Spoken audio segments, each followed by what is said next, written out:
నమస్తే. రాష్ట్రంలో fee reimbursement బకాయిలన్నీ కూడా పేరుకుపోయినాయి. దరిదాపుగా 1000 కోట్ల బకాయిలు. ఇప్పుడు గాని ఈ ప్రభుత్వంలో గాని గత సర్కార్‌లో ఉన్నటువంటి కొన్ని బకాయిలు కూడా ఇప్పుడు పెండింగ్‌లో ఉన్నటువంటి బకాయిలు. ముఖ్యంగా ఇబ్బంది పడేదంతా కూడా స్టూడెంట్సే. వివిధ కళాశాలల్లో చదువుతున్నటువంటి విద్యార్థులంతా కూడా రియంబర్స్మెంట్ పైసలు రాక ఒక పక్కన కాలేజీ యాజమాన్యాల యొక్క ఒత్తిడి కావచ్చు, ఇలా ఒక పక్కన ఇంటికాడ వాళ్ళ యొక్క పరిస్థితి కావచ్చు. ఈ అన్నిటి నేపథ్యంలో వాళ్ళ చదువు పైన ఒత్తిడి పెరుగుతా ఉన్నది. వీళ్ళందరూ కూడా ప్రధానమైనటువంటి డిమాండ్ ఏంటిదంటే స్కాలర్షిప్ పైసలు ఇమ్మీడియట్ గా రిలీజ్ చేయాలనేదే వీళ్ళ యొక్క కోరిక. లేనట్టు ఉంటే పేద మధ్యతరగతి కుటుంబాలన్నీ కూడా రోడ్ల పడతాయి, విద్యార్థుల జీవితాలంతా కూడా ఆగమైపోతాయి. కాబట్టి రిక్వెస్ట్ చేస్తా ఉన్నారు, ఇప్పుడున్నటువంటి సర్కార్కి రిక్వెస్ట్ చేస్తా ఉన్నారు. సో డిమాండ్ కూడా చేస్తా ఉన్నారు, పైసలు ఖచ్చితంగా ఇమ్మీడియట్ గా రిలీజ్ చేయాలి 15 రోజులలో. ఒకవేళ డబ్బులు ఇవ్వనట్టు ఉంటే మళ్ళీ ఉద్యమ కార్యాచరణని వేరే విధంగా తీసుకువెళ్తామని చెప్పేసి వీళ్ళకి వివిధ కుల సంఘాలకు సంబంధించినటువంటి నాయకులు వాళ్ళకి మద్దతు లభిస్తా ఉన్నది. ఫీజు రియంబర్స్మెంట్ ని విడుదల చేయాలని చెప్పేసి వాళ్ళు కూడా డిమాండ్ చేస్తారు. ఈ రోజు ఎంపీ ఆర్ కృష్ణయ్య గారు సత్యాగ్రహ దీక్షను కూడా చేపట్టడం జరిగింది. రేపటికి రోజున ప్రభుత్వం కనుక ఈ స్కీమ్ ను ఎత్తేసేటువంటి ప్రయత్నం చేసినట్టయితే అసెంబ్లీని ముట్టడిస్తాం, బద్దలు కొడతామని చెప్పేసి కూడా హెచ్చరిస్తా ఉన్నారు. సో సత్యాగ్రహ దీక్షకి మద్దతు పలకడానికి వివిధ కుల సంఘాలు కావచ్చు, విద్యార్థి నాయకులు కానీ విద్యార్థులు కూడా చాలా మంది రావడం జరిగింది. మాట్లాడేటువంటి ప్రయత్నం చేద్దాం వీళ్ళందరితో. ఏం చెప్పదలుచుకున్నారు ఫీజు రియంబర్స్మెంట్ సంబంధించినటువంటి విషయంలో? ప్రభుత్వం సైతం కూడా ఒక మొండి వైఖరి కనబడుతున్నట్టుగా ఈ స్కీమ్ ను ఎత్తేసేటువంటి ఒక ప్రయత్నం జరుగుతూ ఉన్నది. ఏం చెప్పదలుచుకున్నారు? ఈ రాష్ట్ర ప్రభుత్వం ఎన్నికల ముందు నిరుద్యోగ విద్యార్థులకు హామీలు ఇచ్చి దాదాపు 2.5 సంవత్సరాలు అయినా నేటికి ఆ హామీలు నెరవేర్చకపోవడంలో పూర్తిగా విఫలమైంది ఈ కాంగ్రెస్ ప్రభుత్వం. అదేవిధంగా ఏదైతే విద్యార్థులకు ఇచ్చిన హామీలు తుంగలో దొక్కి గద్దెకెక్కిన తర్వాత ప్రభుత్వాలు మాట మార్చి మేము ఏదో వచ్చి ఊహించుకున్నాం, లంకె బిందులు ఉన్నాయనుకున్నాం, ఇంకే ఉన్నాయనుకున్నాం, కానీ ఆడ చూస్తే ఏం లేవని చెప్పేసి ముఖ్యమంత్రి అనడం దీన్ని సిగ్గుచేటుగా భావిస్తున్నాం. అదైతే విద్యార్థులకు పెద్దపీట వేస్తానని చెప్పిన ప్రభుత్వం ఈ రోజు కత్తిపీట వేసి విద్యార్థులను అవమానపరుస్తుంది. ఏదైతే సంక్షేమ హాస్టల్లో ఉన్నటువంటి విద్యార్థులకు కూడా సరైన సౌకర్యాలు కల్పిస్తామని చెప్పేసి వాళ్ళకి పెరుగన్నం పెడతామని అలా హాస్టళ్లలో పురుగులన్నం పెడుతున్న ఈ రాష్ట్ర ప్రభుత్వానికి తక్షణమే డిమాండ్ చేస్తున్నాం. ఏదైనా వాళ్ళకి ఇచ్చిన హామీలను తక్షణమే నెరవేర్చాలి. సంక్షేమ హాస్టల్కి సొంత భవనాలు లేక, అద్దెలు కట్టలేక, సరైన సౌకర్యాలు లేక దాంట్లో బొద్దింకలు కానీ, పాములు కానీ అన్ని వచ్చి మొన్న ఎలుకలు కూడా కరిచిన సూర్యాపేటలో ఎలుకలు కరిచిన తక్షణమే సొంత భవనాలు కట్టాలని డిమాండ్ చేస్తున్నాం. అదేవిధంగా ఏదైతే ఈరోజు ఆర్ కృష్ణ గారు ఇంటర్ పార్క్ వద్ద సత్యాగ్రహ దీక్ష చేస్తుంటారు, అన్నగారికి దాదాపు 75 సంవత్సరాలు ఉంటాయి. ఈ వయసులో కూడా విద్యార్థుల కోసము ఈ సత్యాగ్రహ దీక్ష చేస్తుందంటే ముఖ్యమంత్రి గారు తక్షణమే మీరు మొద్దు నిద్ర వీడి తక్షణమే ఏదైతే 18 లక్షల విద్యార్థులకు అదేవిధంగా 8,500 కోట్లను విడుదల చేయాలని దీక్ష చేస్తున్నారు. దాన్ని తక్షణమే విడుదల చేయాలని కూడా ముఖ్యమంత్రి మంత్రిని పంపించి తక్షణమే ఆగస్టు 15 కల్లా రిలీజ్ చేయాలా, లేకపోతే మాత్రం మీ ముఖ్యమంత్రి ఇంటిని ముట్టడిస్తామని కూడా హెచ్చరిస్తున్నాం. మీరు స్టూడెంట్ కదా, ఏ చదువుతున్నాను? నేను డిగ్రీ అయిపోయింది ప్రెసెంట్. నీకు ఎంత రావాలి? కాలేజ్ యాజమాన్యం మీరు ఇంత కడితేనే సర్టిఫికెట్లు ఇస్తామని ఏమైనా ఒత్తిడి ఉన్నది. ఇంతకు మొదలు నాకు బీబీఏ చేస్తున్నా, బ్యాచిలర్ ఆఫ్ బిజినెస్ అడ్మినిస్ట్రేషన్. అందులో నాకు భాగంగా ప్రతి సంవత్సరం గవర్నమెంట్ కాలేజ్కే నేను కడుతున్నది 12,000 రూపాయలు చొప్పున ప్రతి సంవత్సరం కడుతున్నా. 3 సంవత్సరాలు కట్టినా. అయితే ఇంతకు మొదలు 100 కోట్ల రూపాయలు రిలీజ్ చేసినారు అన్నారు. అవి ఒక్కసారి నాకు సగం పన్నాయి. ఇది 2 విడతలుగా పడతాయి, సగం సగం పన్నాయి. 5,000 రూపాయలు పన్నాయి. అవి తీసుకునికి వస్తలేదు, మా అకౌంట్లో వేయడానికి వస్తలేదు. ఇంకో విషయం ఏంటంటే రాష్ట్రంలో 2 ఉంటే అది రాష్ట్రం నెంబర్ 1 అవుతుంది అంటారు. ఒకటి విద్య, ఒకటి వైద్యం. విద్య ఉంటేనే వాళ్ళు సోర్స్ క్రియేట్ చేసుకొని మాలాగా స్టూడెంట్స్ తర్వాత జాబ్లు క్రియేట్ చేసుకొని వెల్త్ చేస్తారు. వైద్యం ఉంటే పని చేసే వాళ్ళకి వైద్యం ఉన్నదానికి వాళ్ళు హెల్తీగా పనిచేసి వాళ్ళు గ్రోత్ని పెంచుతారు, మన జీడిపిని పెంచుతారు. అయితే మా పాలమూరే ముఖ్యమంత్రి గారి ఊరు నుంచే వచ్చినాం. దాదాపు 200 మంది విద్యార్థుల హాస్టల్ నుంచి వచ్చినాం. అయితే ప్రతి ఒక్కరు కూడా మన పాలమూరుకి రావడం జరిగింది. ముఖ్యమంత్రి గారు అన్న కారుని ముట్టడిస్తాం, కాన్వేని ముట్టడిస్తాం, రాళ్లతోటి కొడతాం అంటున్నారు.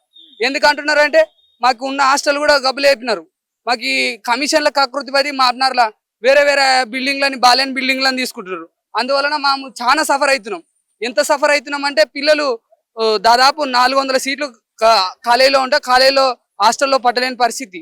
స్టూడెంట్స్ 1,400 మంది బాయ్స్ హాస్టల్లో, 2,000 మంది పైగా గర్ల్స్ హాస్టల్లో అప్లికేషన్లు పెట్టుకున్నారు. ఇది ఇంకోటి ఏంటంటే ఎస్సీ ఎస్టీ హాస్టళ్లకు డైరెక్ట్ తీసుకుంటారు. మన హాస్టల్కి మాత్రం ఆన్లైన్ అప్లికేషన్ సిస్టమ్ పెడతారు. వాళ్ళకి కావాల్సిన వాళ్ళని తీసుకుంటారు, కావాల్సినంతనే పరిమితి చూపిస్తుంది. ఇది కూడా మార్చాలి. ఇంకోటి ఏంటంటే 10,000 కోట్ల రూపాయల బకాయిలు వెంటనే విడుదల చేయాలంటున్నాం. ఎందుకంటే అవి విడుదల చేస్తే మేము చదువుకుంటాం, చదువుకు ఆటంకాలు ఉండవు. మా అమ్మ నాన్నలు కూలి చేసుకొని బతికేతోళ్ళు, ఏమో మేము కోట్ల పైన నుంచి వచ్చి ఊడిపడలేం. ఒకటి సీఎం రేవంత్ రెడ్డి గారు కూడా విద్యార్థి నాయకుల నుంచి వచ్చినారని మర్చిపోతున్నారు. ఇంకోటి చైనాలో ఈ విద్యార్థులతో తలుచుకుంటే గవర్నమెంటే కూలిపోయింది. ఆ విషయం గుర్తు చేస్తున్నాను మీకు. మన రాష్ట్ర ప్రభుత్వం చాలా విద్యార్థుల పట్ల నిర్లక్ష్యం వ్యక్తం చేస్తుంది. మళ్ళీ ఇంకోటి కొత్త కోర్సులు, కొత్త కాలేజీలు తెస్తా అంటున్నారు. ఫీజు రియంబర్స్మెంట్లు అయ్యాక ఉంటే దాంట్లో ఈగలు దులుపుకోవడానికి కాలేజీలు పెడతారా? ఇప్పుడంతా కూడా రియంబర్స్మెంట్ ఎత్తేసారు, ఒక కుట్ర జరుగుతున్నది కదా మొత్తం. అవును, ఇప్పుడు జీవో నంబర్ 8-9 తెచ్చారు. అందులో ఏమని ఉందంటే స్టూడెంట్ అకౌంట్ లో డైరెక్ట్ వేస్తామంటున్నారు. స్టూడెంట్ అకౌంట్ లో డైరెక్ట్ వేస్తామంటే ఇంట్లో మాకు అత్యవసర పరిస్థితులు వస్తాయి. మా అమ్మ మా నాయన ఇప్పుడు 2,500 రూపాయలు అయింది ఒక బియ్యం ఎరువు సంచి. 2,500 రూపాయలు అయితే అప్పటికప్పుడు మాకు ఎరువులకు అవసరం పడతాయి అనుకో, మా అకౌంట్ లో నుంచి తీసుకొస్తారు, వ్యవసాయంలో పెడతారు. తర్వాతకి లాస్లు వస్తాయి. ఇప్పుడు చూస్తుంటే వానలు కూడా పడతలేవు. లాస్లు వస్తే మేము ఎక్కడి నుంచి కడతాం? విద్యను ఆపుకునాల్సిందే కదా. మళ్ళీ తర్వాతకి రెవెన్యూ యాక్ట్ ఉపయోగించి మా కాడ వసూలు చేస్తామని చెప్తున్నారు. ఒకటి, మీరు డబ్బులు పడినాక మా నుంచి వసూలు చేయలేరు. ఎందుకంటే విద్యార్థుల మీద చేస్తే సుప్రీంకోర్టే ఒప్పుకోదు, మీరు వేస్తే ఎవడు ఒప్పుకునలేడు. ఇంకోటి ఏంటంటే మా విద్యార్థుల్లో కొంతమంది మంచోళ్ళు ఉండరు, చెడోళ్ళు ఉండరు. వాడుకొని సొంత అవసరాలకు వాడుకున్నాక విద్యకు దూరం అయ్యే ఛాన్సులు చాలా ఎక్కువ ఉంటాయి. ఇంకోటి, కాలేజీ యాజమాన్యాలు కొన్ని కోట్ల టర్న్ ఓవర్ ఉంటాయి, కార్పొరేట్ వ్యవస్థలు కాబట్టి. అవి ఎంతో ఉద్యమాలు చేసి మిమ్మల్ని అవసరమైతే బజార్కి ఇచ్చి ఎంతో రాజకీయాలు చేసి వాళ్ళకి కావాల్సిన డబ్బులు తెచ్చుకుంటాయి. మేము మా 10 మంది ఉన్నాం అనుకోనా, 10 మందిలా 2 పడినాయి. 8 మందికి ఏమని చెప్తారు? ఆధార్ సీడింగ్ అయ్యలేదు, బ్యాంక్ లింక్ లేదు, ఫోటో లేదు, అది ఇది అని చెప్తారు. అది ఇది అని చెప్పి చిన్న చిన్న సాకులు చెప్పి తప్పించుకునికనే కదా. మీరు చెప్పే ప్రతి ఒక్కటి దాంట్లో స్కీమ్ కాదు, స్కామ్ అని మేము నిరూపిస్తున్నాం. పాలమూరు యూనివర్సిటీ గడ్డగా చెప్తున్నా. మాబ్నార్లోకి వస్తే మిమ్మల్ని కాన్వేని ముట్టగిస్తామని మా బీసీ హాస్టల్ మరియు ఎంవిఎస్ కాలేజ్ అందరం విద్యార్థులను తెలియజేస్తున్నాం. రాష్ట్ర ప్రభుత్వం ఈరోజు స్కాలర్షిప్లు, ఫీజు రియంబర్స్మెంట్ విషయంలో విద్యార్థులను అన్యాయం చేస్తున్న విషయం మేము ప్రధానంగా చెప్పదలుచుకున్నాం. ఎందుకంటే ఈరోజు 10,000 కోట్ల రూపాయలు పెండింగ్లో ఉన్నప్పటికీ కూడా రాష్ట్ర ప్రభుత్వం మొదటి ప్రాధాన్యత విద్యకి మేము ప్రాధాన్యత ఇస్తున్నాం అని చెప్పి ఒకవైపు చెప్తూనే మరోవైపు విద్యార్థులను మోసం చేయాలని చెప్పి కుట్ర చేస్తుందనే విషయాన్ని మేము చెప్పదలుచుకున్నాం. ఎందుకంటే ఈ రాష్ట్రంలో 12 లక్షల మంది విద్యార్థులు దాదాపు ఫీజు రియంబర్స్మెంట్ మీద ఆధారపడి వాళ్ళ ఉన్నత విద్యను కొనసాగిస్తే చివరిగా కాంగ్రెస్ ప్రభుత్వం అధికారంలోకి వచ్చి ఆ ఫీజు రియంబర్స్మెంట్ చెల్లించకుండా మళ్ళీ ఈ సీఎం గారు బ్లాక్మెయిల్ చేసి ప్రైవేట్ కాలేజీ యాజమాన్యాలను బెదిరింపులకు పాల్పడుతున్నారో తప్పిస్తే విద్యార్థుల వైపు న్యాయం చేయాలి, విద్యార్థులకు సంబంధించి ఏవైతే బకాయిలో ఆ బకాయిలు చెల్లించాలనే ఆలోచన కూడా లేకుండా చేస్తా ఉన్నారు. ఎందుకంటే ఈ రాష్ట్రంలో సీఎం రేవంత్ రెడ్డి గారు పదే చెప్తున్న విషయం ఏంటంటే మేము మొట్టమొదటి ప్రాధాన్యత విద్యకే ప్రాధాన్యత ఇస్తున్నామని ఒకవైపు చెప్తున్నాడు. మరి మరోవైపు ఈ రాష్ట్రంలో ఈరోజు 8 లక్షల కోట్ల రూపాయల అప్పులో ఉంది. 8 లక్షల కోట్ల రూపాయల అప్పులో ఎందుకు ఉంది? ప్రజా సంక్షేమం కోసం అంటుండ్రు. ప్రజల సంక్షేమం అంటే ఎక్కడ ఉంది? విద్య ఎక్కడ ఉంది? ఇక్కడ ఉద్యోగాలు ఎక్కడ ఉన్నాయి? ఆరోగ్యం ఎక్కడ ఉంది? వీటన్నిటిని ప్రజల సంక్షేమం పేరు పైన ఈ రాష్ట్ర ప్రభుత్వం దోపిడీ చేస్తా ఉంది. విద్యార్థులను ఈరోజు గాలి కొదిలేసే పరిస్థితి ఉంది. విద్యార్థులకు చదువుకు దూరం చేసే కుట్ర ఉంది. ఎందుకంటే ఇక్కడ ఫీజు రియంబర్స్మెంట్ అలాగే ఉంది, స్కాలర్షిప్ అలాగే ఉంది. అసలు బీసీ సంక్షేమ హాస్టళ్లకు ఈరోజు విద్యార్థులు పడుకోవడానికి కూడా అవకాశం లేదు. విద్యార్థులకు చదువుకోవడానికి సీట్లు కల్పించలేని ఈ రాష్ట్ర ప్రభుత్వం ఈరోజు ఈ విద్యార్థుల వైపు ఏ విధంగా న్యాయం చేస్తుందని చెప్పి మేము ఈ రాష్ట్ర ప్రభుత్వాన్ని ప్రశ్నిస్తున్నాం. అదేవిధంగా ఈ రాష్ట్రానికి ఇంతవరకు కూడా ఒక విద్యాశాఖ మంత్రి లేదంటే ఎంత సిగ్గుచేటో ఒక్కసారి ఆలోచన చేయాలి. ఏదైనా ఒక విద్యార్థి సంఘ నాయకుడు తన సమస్యల విషయంలో ఒక రిప్రజెంటేషన్ ఇవ్వడానికి కూడా ఇక్కడ అవకాశం లేకుండా ఈ సీఎం గారు కుట్ర చేస్తూ విద్యార్థులను శాపంగా విద్యార్థులను చదువుకు చేయాలని ప్రధానమైన కుట్రగా ఈ కాంగ్రెస్ ప్రభుత్వం పనిచేస్తుందని చెప్పేసి మేము విషయాన్ని చెప్పదలుచుకున్నాం. నువ్వు చదువుకున్నా, ఏం చదువుతున్నావు? సెకండ్ సెకండ్ ఫస్ట్ ఇయర్ వచ్చిన స్కాలర్షిప్ గిట్లా ఏమైనా ఫీజు రియంబర్స్మెంట్ హాస్టల్ వచ్చలేదు, రాలే? ఏమైనా అంటున్నారా? ఏమైనా కాలేజ్ వాళ్ళు, యాజమాన్యం, మీ ప్రిన్సిపల్ గిట్లా తిరుగుతుండ్రు అందరు, తిరుగుతుందా? ఏమంటున్నారు? డబ్బులు అడుగుతుండ్రు అందరు. అడుగుతుందా? మరి ఇంటికి మీ అమ్మ నాన్న అడగొచ్చు కదా. మీ అమ్మ నాన్న ఏమంటారు? మరి పైసలు అడుగుతున్నారు నన్ను, ఒకవేళ పైసలు అందరూ కూలి పోయి బతుకుతున్నాం. అంతేనా? లేవంటున్నారా మరి మీ అమ్మ నాన్న? ఏమంటారు? తిరుగుతున్నారు సార్, చదవద్దు అంటున్నారు. చదవద్దు అంటారా? ఎట్లా ఉండదు రేవంత్ రెడ్డి పరిపాలన? ఓటాకు లేనట్టుంది కదా నీకు? లేదు లేదు, ఓటాకు లేదు. ఎట్లా ఉండదు ప్రభుత్వ తీరు? ఎట్లా కనబడుతుంది రేవంత్ రెడ్డి సర్కార్ తీరు? మంచిగా ఉంది. మంచిగా లేదు సార్. మంచి లేదా? అంతేనా? నువ్వు ఏ ఇయర్ చదువుతున్నావు?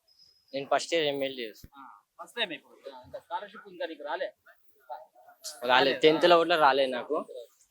నువ్వేం చెప్తావు? అందరికీ ఉదయం, శుభ ఉదయం. నా పేరు నరేందర్, నేను మామనాడ్ జిల్లా ప్రెసిడెంట్ని.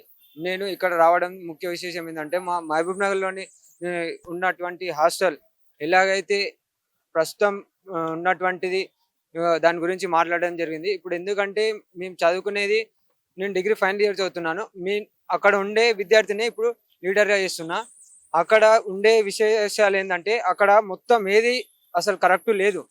అక్కడ ఉన్నటువంటి హాస్టల్ రూమ్స్ కానీ బెడ్స్ ఉండవు, మాకు బెడ్స్ ఉండవు, కార్పెంట్లు ఉండవు, ఏముండవు.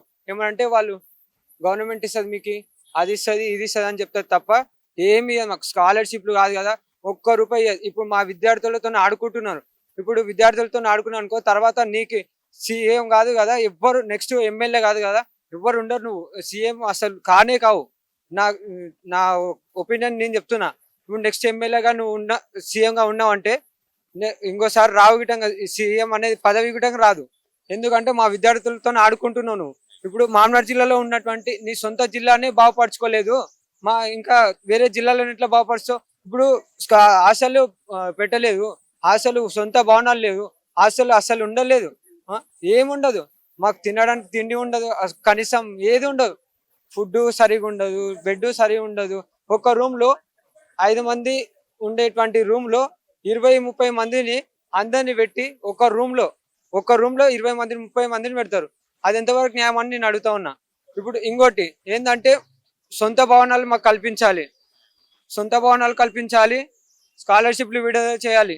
మా విద్యార్థులతోనే ఆడుకుంటున్నావు ముఖ్యమంత్రి రేవంత్ రెడ్డి గారు. నీకే చెప్తున్నా, ఇప్పుడు ఎలాగైతే మా సొంత భవనాలు మాకు ఇవ్వకపోతే ఖబర్దార్. ఇంకోటి ఏం చెప్తా ఉన్నా అంటే, నా పేరు నరేందర్, నేను ఇంకోటి చెప్తా ఉన్నా. అన్న మీరేం చెప్తారు? చూడండి, ముఖ్యమంత్రి గారికి ఒకటే మేము విద్యార్థి.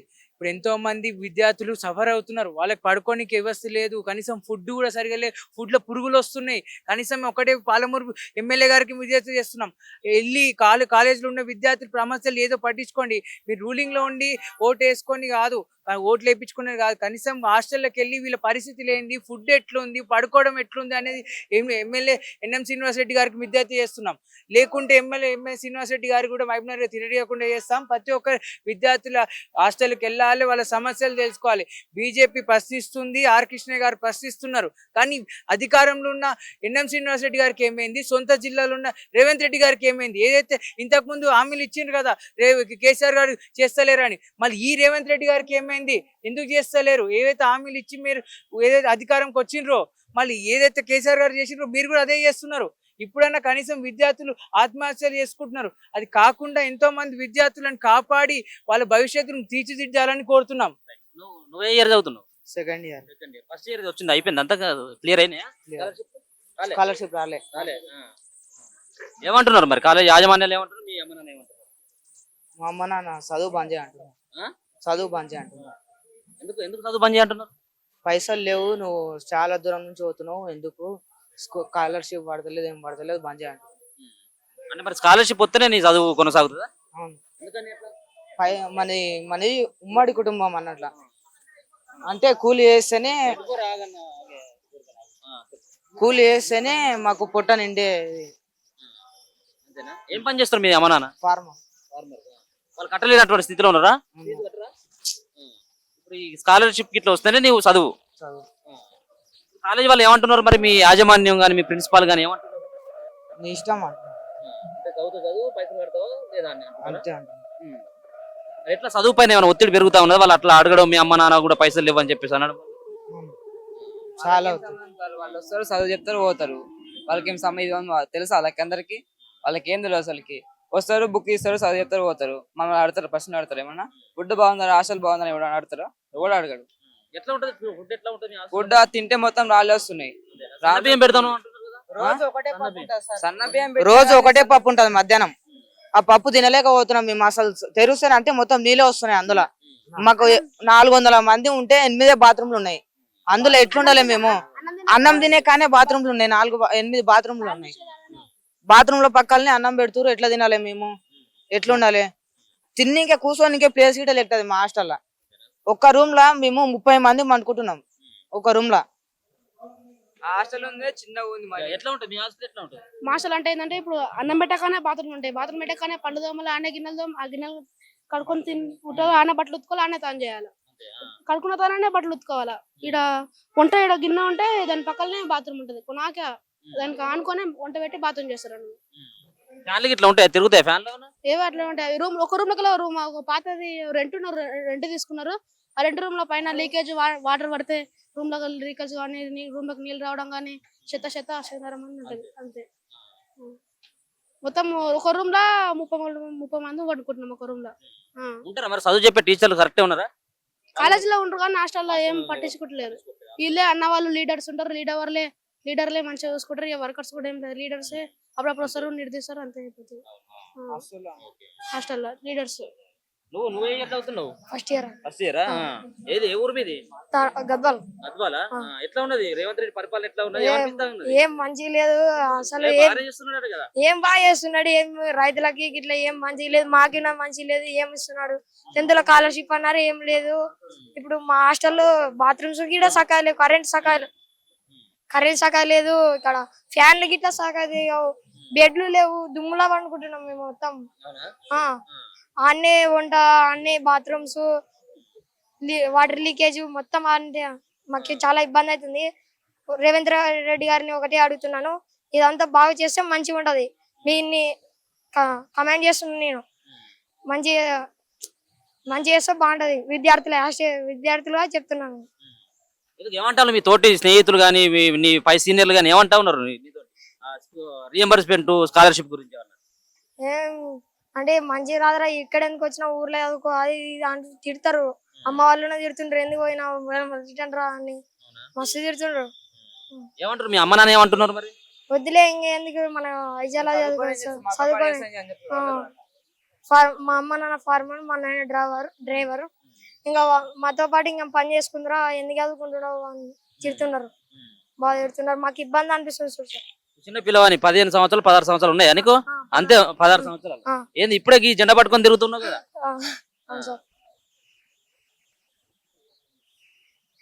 పక్కా చేయాలి సార్. ఇదైతే విద్యార్థులకు చాలా అన్యాయం జరుగుతుంది, రాష్ట్రం మొత్తంలో జరుగుతుంది. మా జోగులాంబ గద్వాల జిల్లాలో కూడా ఐజా మండలంలో శాంతినగర్ మండలంలో స్కూల్ ఉంది, తనాల స్కూల్. అది కూడా గిట్లా మంచిగా లేదు, వేస్టేజ్ మొత్తం. క్లాస్ రూమ్లు ఇన్ని కన్నా సగలేదు. సార్ వాళ్ళు మంచిగా చెప్తారు కానీ వర్షం వస్తే మొత్తం లీకేజే.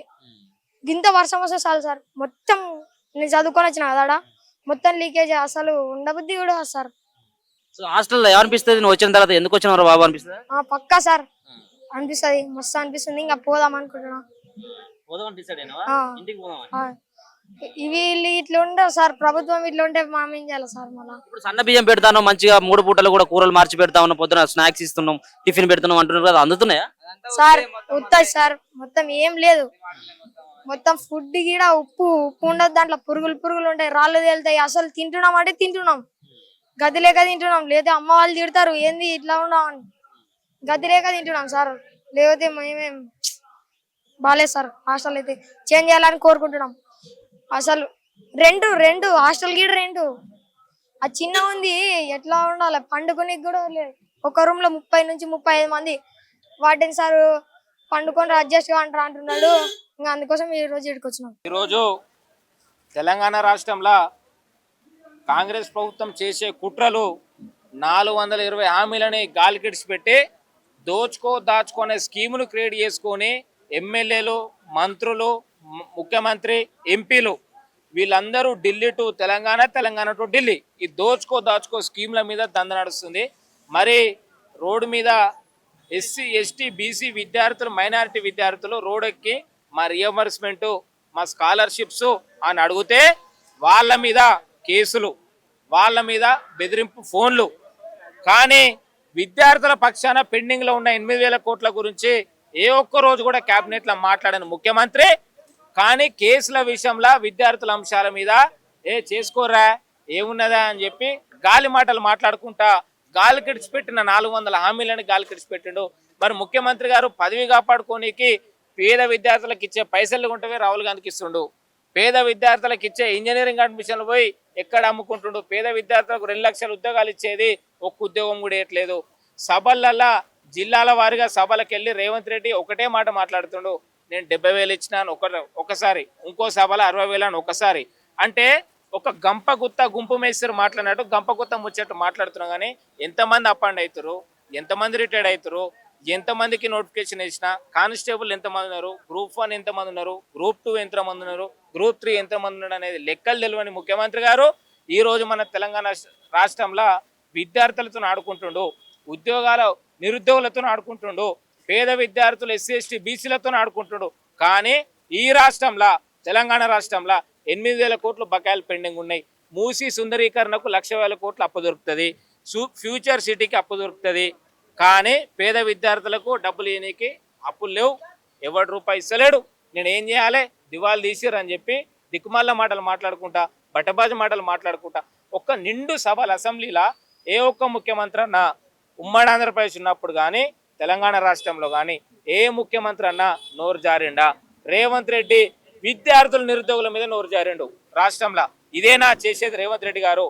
మరి రేవంత్ రెడ్డి గారిని ఒక్కరిని హెచ్చరిస్తున్నా, రైతుల విషయంలో మాట్లాడిండా? 16 మంది ఎంపీలు ఉన్నారు, ఒక్కరన్నా పార్లమెంట్లో విద్యార్థుల గురించి మాట్లాడిరా, రైతుల గురించి మాట్లాడిరా, రిజర్వేషన్ల గురించి మాట్లాడిరా? మరి ఏం బికనికున్నారు ఈ రాష్ట్రంలో? ఓట్లు మేము అందుకేసినామా? ఖబర్దార్ మిస్టర్ రేవంత్ రెడ్డి గారు, ముఖ్యమంత్రి గారిని ఒక్కటే నేను హెచ్చరిస్తున్నాను, మా పేద విద్యార్థులు ఎస్సీ ఎస్టీ బీసీ పేద విద్యార్థులకు మాకు ఆగస్టు 15 వరకు మాకున్న 8,000 కోట్ల బకాయిలు ఏవైతున్నాయో అవి విడుదల చేయాలని చెప్పి మేము కోరుకుంటున్నాం.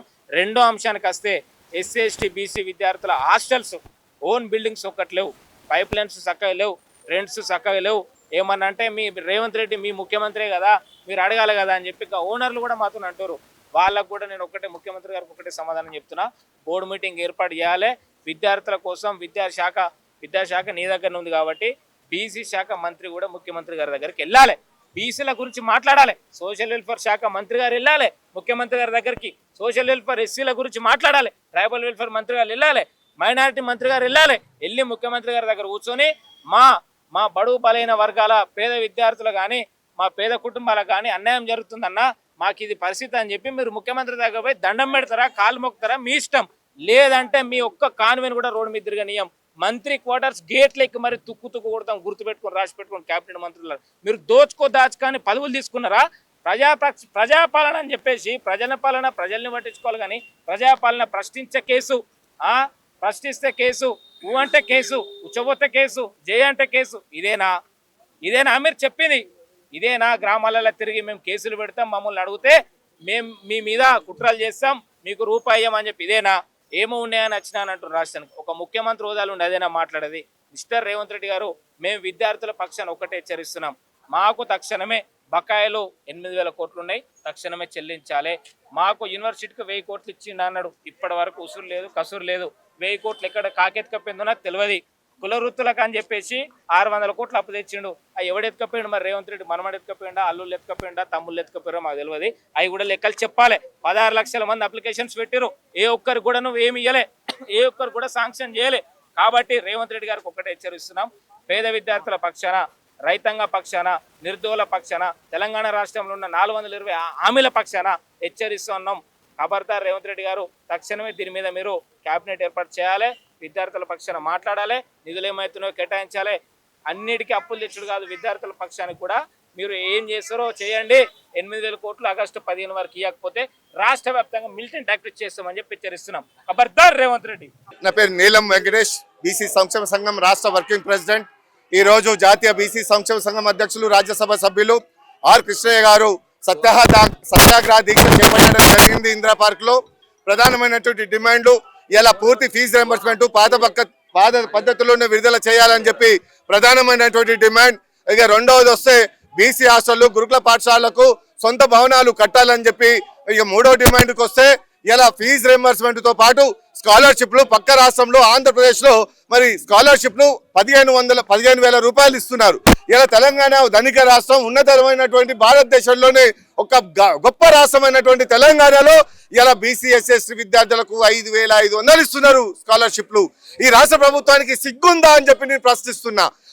పక్క రాష్ట్రంలో లో బడ్జెట్ ఉన్నటువంటి రాష్ట్రం విద్యార్థులకు 15,000 ఇస్తే ఇలా ధనిక రాష్ట్రం విద్యార్థుల పక్షాన ఉంటున్నా అని చెప్పినటువంటి ముఖ్యమంత్రి రేవంత్ రెడ్డి గారు 5,500 ఎట్లా సరిపోతాయి విద్యార్థులకు అని చెప్పి నేను ప్రశ్నిస్తున్నా.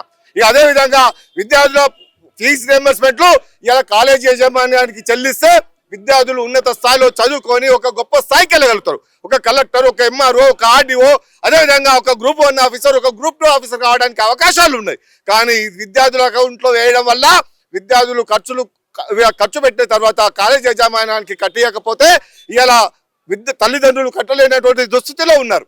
ఇలా సర్టిఫికెట్లు కోర్స్ అయిపోయిన తర్వాత మరి ఉన్నత హై స్థాయికి వెళ్ళాలని చదువుకోవాలంటే కాలేజీలు సర్టిఫికెట్లు ఇవ్వదు. ఇక రెండో విషయానికి వస్తే ఇలా పిల్లలు చదువుకున్న తర్వాత తల్లిదండ్రులు ఫీజులు కట్టలేక ఇలా ఆర్కెస్ట్రా పెట్టించినటువంటి ఒక గొప్ప ఫీజు రియంబర్స్మెంట్ ఇలా రాష్ట్రంలో 14 లక్షల మంది విద్యార్థులు చదువుకుంటున్నారు అంటే ఈ రాష్ట్రం ఆలోచన చేయాలి. ఇది ఒక గొప్ప యుద్ధం. ఇది అంటే ఒక పవిత్రమైనటువంటి యుద్ధం. ఇలా ఎస్సీ, ఎస్టీ, బీసీ, ఓసీలు కూడా అగ్రకులాలు పేదవాళ్ళు చదువుకుంటున్నారంటే ఇలా స్థాయికి ఎదగగలుగుతున్నారంటే కృష్ణన్న గొప్ప ఆలోచన చేసి వైఎస్ రాజశేఖర రెడ్డితో కొట్లాడి ఈ రియంబర్స్మెంట్ పెట్టించినటువంటి ఘనత. ఏ రాష్ట్రంలో ఈ ఫీజు రియంబర్స్మెంట్ లేదు. ఆంధ్రప్రదేశ్, తెలంగాణలో మాత్రమే ఈ ఫీజు రియంబర్స్మెంట్ ఉంది. ఇలా గురుకుల పాఠశాలను చూస్తే ఏ రాష్ట్రంలో ఇంతగానం లేవు. ఇలా ప్రతి విద్యార్థి చదువుకొని ఉన్నత స్థాయికి వెళ్ళగలుగుతున్నాడు. ఇలా ఏ పన్నుల దగ్గర, రోడ్లు వేసే వాళ్ళ దగ్గర, బిల్డింగ్లు కట్టే దగ్గర ఇంతకు ముందు ఆంధ్రప్రదేశ్ వాళ్ళు, తెలంగాణ బిడ్డలు చాలా మంది పనులు చేయడానికి ఉండేది. ఇప్పుడు ఏ పని దగ్గర చూసినా ఇలా ఛత్తీస్గఢ్, మహారాష్ట్ర, అదేవిధంగా ఒరిస్సా అక్కడ వచ్చినటువంటి లేబర్ ఇలా ఇక్కడ పనిచేస్తున్నారంటే దానికి కారణం ఇలా తెలంగాణ బిడ్డలో ఉన్నటువంటి ఉన్నత స్థాయికి చదువుకొని గొప్ప స్థాయికి వెళ్ళగలుగుతున్నారు. రాజ్యాంగ సవరణ చేసి రాజ్యాంగాన్ని సవరించేటువంటి స్థాయిలో ఎదగగలుగుతున్నారంటే దానికి కారణం ఈ ఫీజు రియంబర్స్మెంట్ ఉండడం వల్ల. కానీ ఈ ఫీజు రియంబర్స్మెంట్ ని రాష్ట్ర ప్రభుత్వం ఎక్కడికక్కడ తొక్కిపెట్టి ఇలా రూపు మాపాలు లేకుండా ఇలా చేసే ప్రయోగాలు చేస్తుంది. బిడ్డ మీరు జీవో నంబర్ 8, 9 రద్దు చేయాలి. ఆటో రికవరీ యాక్టింగ్ అనేది రద్దు చేయాలి. పాత పద్ధతితో విద్యార్థులకు ఫీజు రియంబర్స్మెంట్ కొనసాగించాలి. లేని పక్షంలో రాష్ట్ర వ్యాప్తాన్ని దిగ్బంధం చేస్తాం. 14 లక్షల మంది చలో ప్రగతి భవన లేకపోతే సెక్రటరేట్, సీఎం క్యాంప్ ఆఫీస్ ముట్టడించడానికి సిద్ధంగా ఉన్నాం.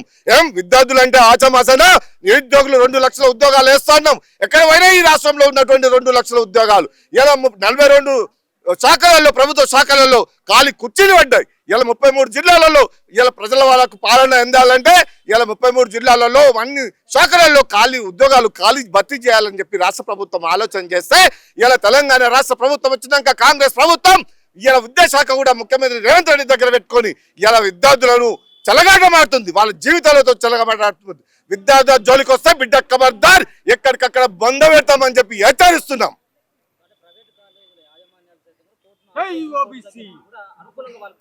ఇలా ప్రైవేటు కాలేజీ వాళ్ళు ఏం చేస్తున్నారంటే ఇలా మాకెందుకు విద్యార్థుల దగ్గర ఫీజులు వసూలు చేసుకుంటాం, మా భర్తను మేము పట్టుకుంటాం, ఇలా మా వసూలు దండుకో, దుంచుకో, దోసుకో అనే విధంగా ఇలా ప్రైవేట్ కాలేజీ యాజమాన్యం నడిపిస్తుంది. ఇలా రాష్ట్ర ప్రభుత్వం 3 ఏళ్లకు, 2 ఏళ్లకు, 5 ఏళ్లకు వేస్తే మాకు అవసరం లేదు, మేము పిల్లల దగ్గర డబ్బులు వసూలు చేసుకుంటామని కోర్టుకు వెళ్ళారు. బిడ్డ మీరు కోర్టుకు వెళ్ళారు కదా, మీరు కాలేజీలను గుర్తింపు మొత్తం రద్దు చేసే విధంగా విద్యార్థులు తిరుగుబాటు చేయకముందే మీరు రాష్ట్ర ప్రభుత్వం ఏదైతే నివేదిక ఇస్తుందో పూర్తి ఫీజు రియంబర్స్మెంట్ కాలేజీ యజమానికి చెల్లించే విధంగా ఏర్పాటు చేస్తుందో ఆ అమలుని మీరు ఆమోదించాలని చెప్పి ప్రైవేట్ కాలేజీలో కూడా హెచ్చరిస్తున్నాం.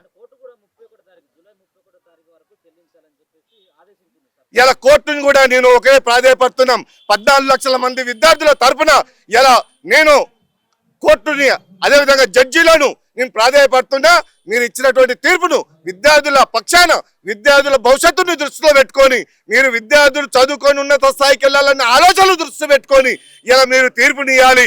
కాలేజీ యాజమాన్యాల తొత్తుగా కావద్దు, ఇలా ప్రజాప్రతినిధులకు తొత్తుగా కావద్దు, ప్రజల పాలనలో ప్రజల భాగస్వాములై ఇలా కోర్టు వ్యవహరించాలని చెప్పి కోర్టుకు నేను ధన్యవాదాలు, కృతజ్ఞతలు తెలియజేస్తున్నా. విద్యార్థులకు రావాల్సినటువంటి ఫీజు బకాయిల మీద ఈ రోజు ఆర్ కృష్ణ ఆధ్వర్యంలో ఇందిరా పార్క్ వద్ద సత్యాగ్రహ దీక్ష మరి ఆర్ కృష్ణ చేపట్టడం జరుగుతుంది. ఈ ప్రభుత్వానికి ఏ మాత్రం సిగ్గు శరమున్న వెంటనే విద్యార్థులకు రావాల్సినటువంటి 10,000 కోట్ల ఫీజు బకాయిలను విడుదల చేయాలి. అలాగే పూర్తి ఫీజులను ప్రభుత్వమే భరించాలి. అప్లై చేసుకున్న ప్రతి ఒక్కరికి ఓవర్సీస్ స్కాలర్షిప్ ఇవ్వాలి.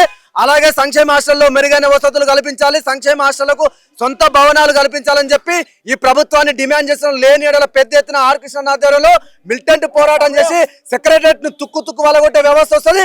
మీకేమో వేలాది కోట్ల రూపాయలు పెట్టి కట్టుకున్నటువంటి ఎంపీ భవనాలు, ఎమ్మెల్యే భవనాలు, సెక్రటరియట్, అలాగే ఫ్లైఓవర్లు కట్టుకోవడానికి లక్షల కోట్లు ఉంటాయి. మరి మొదటి దాని మోడే కడదాని కళ్యాణం అన్నట్టు ఉన్నదానికి దిక్కులేరు ఆయన అంటే 4th సిటీకి లక్షల కోట్లు ఉంటాయి, మూసీ ప్రాజెక్టు లక్షల కోట్లు ఉంటాయి. అరే ముఖ్యమంత్రి విదేశాలకు ఢిల్లీకి పోయేందుకు 5-6 కోట్లు ఖర్చు పెడతానుకుంటాయి కానీ విద్యార్థులకు ఇస్తానికి ఈ ప్రభుత్వం దగ్గర డబ్బులు లేవని నడుతున్నాం. విద్యార్థుల తడాకేందో చూపిస్తాం. ఖబర్దార్ రేవంత్ రెడ్డి, అరే 33 నెలలు గడుస్తున్నా ఒక విద్యాశాఖ మంత్రి లేకుండా పరిపాలన చేస్తున్నారంటే ఇంతకన్నా దౌర్భాగ్య వ్యవస్థ ఉండదు. ఒక అసమర్థత ప్రభుత్వం, ఒక దిక్కుమాలిన ప్రభుత్వం. ఇవాళ ఈ విద్యార్థులు, చదువుకోవాల్సిన విద్యార్థులు రోడ్ల మీదకి వచ్చి ధర్నాలు చేస్తున్నారు, రాస్తారోకోలు చేస్తున్నారు అంటే అసమర్థత ప్రభుత్వం. ఇవాళ కాలేజీలలో సర్టిఫికెట్లు ఇవ్వక, స్కాలర్షిప్లు రాక అరిగోసలు పడుతున్నారు. చాలా మంది విద్యార్థులు చనిపోతున్నారు. ఇవాళ మొన్న ఎల్బీ నగర్ లో మరి స్కాలర్షిప్లు ఫీజులు కడుతుంది డబ్బులు లేక విద్యార్థి మరి ర్యాపిడో లాంటి ప్రైవేట్ దాంట్లో పనిచేస్తున్న యాక్సిడెంట్ అయి చనిపోయింది. దానికి పూర్తి బాధ్యత ప్రభుత్వానిదే. ఈ ప్రభుత్వ అసమర్థత. ఒక మంత్రి ఏమో గడ్డం దూతాడు, ఇంకో మంత్రి ఏమో మరి భుజాలు ఎగిరేస్తారు. ఈ మంత్రులు చూస్తే కూర్చున్న వాళ్ళు కాదుగా ముండమోసిన వాళ్ళు గిట్టిన వాడు. ఎంత దౌర్భాగ్యం వ్యవస్థ అంటే మీ మంచి వాళ్ళు విమానాలు కూలుతున్నాయి, మీ విమానాలు కూలితే ఈ రాష్ట్రానికి పట్టిన దరిద్రం పోతే దరిద్రులు. ఈ యొక్క దరిద్ర వ్యవస్థను, దరిద్రపు కొట్టును తప్పకుండా విద్యార్థులు మిలిటెంట్ పోరాటం చేస్తారు. అన్యాయమైన ఈ వ్యవస్థను పిట్టోలు పట్టి తగలబెట్టేటటువంటి వ్యవస్థ వస్తుంది. న్యాయం చేస్తే సాష్టాంగ నమస్కారం పెడతాం. లేకపోతే ఈ వ్యవస్థను ఏడికాడికి చీల్స్తామని చెప్పి హెచ్చరిస్తున్నాం. కాంగ్రెస్ పార్టీ ఆనాడు చెప్పినటువంటి ఎన్నికల వాగ్దానంలో మీరు ఏ చెప్పినారు? 5 లక్షల విద్యా భరోసా కార్డు ఇస్తున్నారు. అది ఓన్ యువతలకు స్కూటీలు ఇస్తాను. ఏ స్కూటీలు ఎక్కడ పోయినా విద్యా భరోసా కార్డు ఎక్కడ పోయింది? మీరు ఇస్తున్నటువంటి విద్యా కానుకలు ఏమైనా అని చెప్పి ప్రభుత్వాన్ని నిలదీస్తున్నాం. ఈ ప్రభుత్వం దగ్గర సమాధానం లేదు. ఇలా స్కాలర్షిప్ ఎత్తివేయాలని చెప్పి జీవో నెంబర్ 9ని తీసుకొచ్చి విద్యార్థుల పైన రుద్దుతున్నారు. అరే ఎంత దౌర్భాగ్యులు అంటే మరి కబ్జా కోర్ల మీద పెట్టాల్సినటువంటి కేసులు రెవెన్యూ రికవరీ యాక్ట్ ను ఎవరి మీద పెడతారు? విద్యార్థుల మీద పెడతారా? విద్యార్థుల మీద కేసులు పెడతానికి కాంగ్రెస్ పార్టీని తీసుకొచ్చిరా. ఆనాడు జబ్బాకు సంచేసుకొని ఊరు ఊరు మన నిరుద్యోగులు గెలిపిస్తే ఇలా నిరుద్యోగుల శవాల మీద పేలాలు ఏర్కదింటుంది. ఎంతో మంది నిరుద్యోగులు చనిపోతున్న ఈ ప్రభుత్వం నోరు మెదపకుండా ఈ ప్రభుత్వం చూస్తున్నది. అందుకనే తప్పకుండా విద్యార్థుల సెగయందో నిరుద్యోగుల సెగయందో చూస్తారు. మంత్రులు ఎమ్మెల్యేలను ఉరికిచ్చి కొట్టేటటువంటి వ్యవస్థ వస్తుంది. తెలంగాణ ఉద్యమంలో ఇదే కాంగ్రెస్ నాయకులు ఏ విధంగా ఉరికిచ్చి కొట్టిరో అంతకు పెద్ద ఉద్యమం ఉంటది. ఈ భూమి మీద ఇప్పటికి 3 పెద్ద ఉద్యమాలు. ఒకటి బ్రిటిషర్ల మీద తిరగబడే, 2వది మండల్ కమిషన్, 3వది తెలంగాణ ఉద్యమం, 4వది జరగబోతుంది ఫీజు రిమెంట్ స్కాలర్షిప్ మీద పెద్ద ఎత్తున మిలిటెంట్ పోరాటాలు వస్తాయి. ఈ నాయకులు ఎక్కడికక్కడ వ్యవస్థ చీల్చి చెండాడుతుందని చెప్పి హెచ్చరిస్తున్న ఆర్ కృష్ణ ఆధ్వర్యంలో అతి త్వరలోనే మిలిటెంట్ పోరాటాలు ఉంటాయని చెప్పి హెచ్చరిస్తున్న వెంటనే విద్యార్థులు రావాల్సినటువంటి స్కాలర్షిప్లు వెంటనే విడుదల చేయాలి. తక్షణమే పూర్తి ఫీజును ప్రభుత్వం భరించాలని చెప్పి బీసీ విద్యార్థి సంఘం డిమాండ్. లేని ఎడల ఒక్క ఎమ్మెల్యేని ఎంపీని తిరగని మంత్రుల్ని గెలౌట్ చేస్తాం, ముఖ్యమంత్రి రాళ్ల దాడి గిట్ట జరుగుతుందని చెప్పి హెచ్చరిస్తున్నాం. డిగ్రీ సెకండ్ ఇయర్ ఏమైనా ఇబ్బందులు అవుతున్నాయి? కాలేజీలో ఫీజు కట్టకపోతే మీకు సర్టిఫికెట్లు ఇవ్వాలని చెప్పేసి యాజమాన్యం దగ్గర నుంచి ఏమైనా ఇబ్బందులు ఎదురవుతాయి? చాలా కాలేజీలలో జరుగుతున్నాయి. మనం ఇప్పుడు ఏ కాలేజీ పోయినా ఇప్పుడు డిగ్రీ అయిపోయాక సర్టిఫికెట్ల కోసం పోతే వాళ్ళు ఇంకా ఫీజు రియంబర్స్మెంట్ చేయలేదు, ఫీజు రియంబర్స్మెంట్ చేసే వరకు మేము ఇవ్వము అని వాళ్ళు అంటున్నారు. ఎట్లాంటి ఇబ్బందులు పెడుతున్నారు వాళ్ళు? అంటే ఇప్పుడు మనం గవర్నమెంట్ జాబ్కి అప్లై చేస్తాం, మన ఎగ్జామ్ రాస్తాం, క్వాలిఫై అవుతాం, సర్టిఫికెట్లు ఇష్యూ చేయాలి. వాళ్ళు సర్టిఫికెట్లు తీసుకొని వాళ్ళకి ప్రజెంట్ చేయాలి. వీళ్ళు లేకపోతే ఎట్లా ప్రజెంట్ చేస్తారట? వచ్చే జాబ్ పోయినట్టే కదా. ఎన్ని సంవత్సరం? Degree third year, degree second year. ఎంత ఉన్నది ఇప్పుడు నీకు రియంబర్స్మెంట్ బకాయిలు? ఎంత రావాలి? రియంబర్స్మెంట్ 20,000 రావాలి. 20,000 రావాలి. ఇప్పటి వరకు రాలేదు. ఇప్పుడు కాలేజీల యాజమాన్యం నుంచి ఏమైనా ఒత్తిడి ఉన్నదా? నువ్వు తీసుకొస్తావా? లేకపోతే కాలేజీకి రాకపోతే సొంత పైసలు కట్టమంటారు. నా పేరెంట్స్ ఫోన్ చేసి మెసేజ్లు చేసి మీరు సొంత పైసలు కడితేనే ఉన్నా, లేకపోతే మీ అడ్మిషన్ క్యాన్సిల్ చేసి మీ సర్టిఫికేట్ మా దగ్గర పెట్టుకుంటాం అనే విధంగా వాళ్ళు వ్యవహరిస్తారు. ఒక పక్కనేమో కాలేజ్ యాజమాన్యాలే ఒత్తిడి, అంటే చదువు పైన ప్రభావం పడట్లేదు. చదువు పైన ప్రభావం పడుతుంది. అటు పేరెంట్స్కి మన వల్ల ఒత్తిడి జరుగుతుంది. ఇటు మన బయట కూడా సరిగ్గా ఉండలేము. మనం ఏమంటున్నారు? ఏమన్నా తల్లిదండ్రులు ఒకవేళ ఇట్లా ఫీజు రియంబర్స్మెంట్ గవర్నమెంట్ కట్టలేదు కాబట్టి మనమే కట్టాలని అన్నప్పుడు ఏమైనా ఆ సమాధానం ఎదురవుతా ఉందా? చదువు లేకపోయినా పర్లేదు ఇంటికి వచ్చి అని చెప్పి. అట్లా చాలా మంది విద్యార్థులు, ఇప్పుడు కొన్ని లక్షల మంది విద్యార్థులు చదువు పూర్తి చేసింది ఫీజు రియంబర్స్మెంట్ ద్వారా కదా. ఇప్పుడు ఆ ఫీజు రియంబర్స్మెంట్ క్యాన్సిల్ చేస్తా అంటే వాళ్ళందరూ ఎక్కడికి వెళ్ళాలన్నా? గతంలో ఉండేదా లేకపోతే ఈ సంవత్సరమేనా? అంటే మొదటి సంవత్సరం ఏమైనా వచ్చిందా? ఇప్పుడు 2వ సంవత్సరం? ఈ సంవత్సరం పెండింగ్ లో ఉంది. సర్కార్కి ఏం చెప్పదలుచుకున్నావు? సర్కార్కి మూసి సుందరీకరణ చేయడానికి 1,00,000 కోట్లు ఉంటాయి. అటు పుష్కరాలు చేయడానికి 20,000 కోట్లు ఉంటాయి, 10,000 కోట్లు ఉంటాయి. వేరే పనులన్నీ చేయడానికి 1,000 కోట్లు ఉంటాయి. కానీ విద్యార్థుల దగ్గరకు వచ్చే వరకు విద్యార్థి సుందరీకరణ చేసేందుకు ఆ 8,000 కోట్లు కూడా కనీసం 8,000 కోట్లు ఖర్చు పెట్టలేని స్థితిలో ఈ కాంగ్రెస్ ప్రభుత్వం, ఈ రేవంత్ రెడ్డి గారు ఉన్నారు. విద్యా వ్యవస్థ ఆయన దగ్గర ఉంది, విద్యాశాఖ మంత్రి ఆయన దగ్గర ఉంది, హోంశాఖ ఆయనే, ముఖ్యమంత్రి ఆయనే. ముఖ్యమంత్రి చేతిలో విద్యాశాఖ ఉండక కూడా రాష్ట్రంలో విద్యా వ్యవస్థ ఈ రకంగా తయారవుతుందంటే చెప్పడానికి ఎంతో బాధాకరంగా ఉంది ఈరోజు. కనీసం వేరే మంత్రి దగ్గర ఉంటే నాకు ముఖ్యమంత్రి సహకరిస్తలేడు అంటే అదో విధంగా ఉంటుంది. ముఖ్యమంత్రి దగ్గరనే విద్యాశాఖ మంత్రి పెట్టుకొని ఆయనే సహకరించకపోతే ఇక ఏం లాభం అన్న?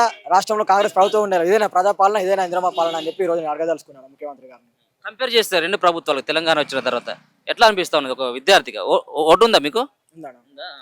ఎట్లా ఉంది? అంటే కాంగ్రెస్ రాకముందు నేను కూడా తిరిగినా, నేను కూడా అడిగిన చాలా మందిని, మార్పు కోరాలి, మనం కాంగ్రెస్ కోటేయాలి, ఆయన ఏదో చేస్తా అంటుండు, 6 సురులు పెడతా అంటుండు, 7 చంద్రులు పెడతా నమ్మినాం.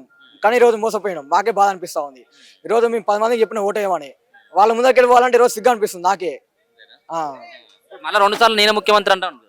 2 సార్లు కాదన్న, ఇప్పుడు ఎలక్షన్ పెట్టమన్నా, ఇప్పుడు ఎలక్షన్ రద్దు క్యాబినెట్ రద్దు చేసి ఇప్పుడు ఎలక్షన్ పెట్టమను, ఏ పడుస్తుందో చూద్దాం. కనీసం 30 సీట్లు రావు. అలాంటి వ్యవస్థలో కాంగ్రెస్ ప్రభుత్వం ఉంది ఈరోజు.